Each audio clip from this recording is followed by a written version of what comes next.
If I had $1 million, I'd stay in bed with you all day. We're letting people go, John. You're the first. We have a lot of applicants, all of whom have 10 years experience. Okay. Things will get better. You're gonna have an amazing job one day.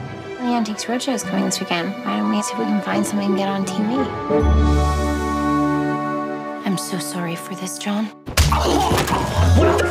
Look! It gives you money when you hurt yourself. We have to promise to stop before it gets out of control. We make our million and we stop. I'll take the full Brazilian. I want it all gone.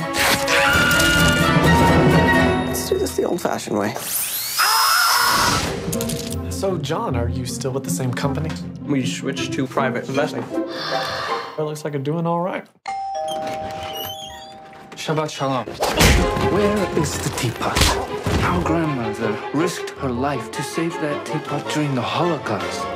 We have to find out what this thing is. The teapot possesses extraordinary power.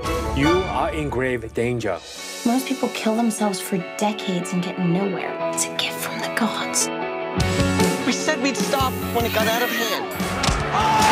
I'd say it's out of hand. Now tell me, how can you save yourself? You're turning evil. There is nothing evil about wanting more.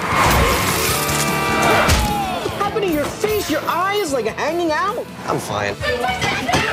Whatever it is that's going on, it's not worth it. Don't say we didn't warn you.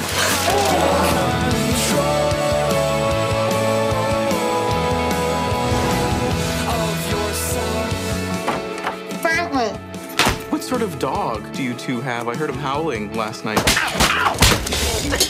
That was just some really violent sex.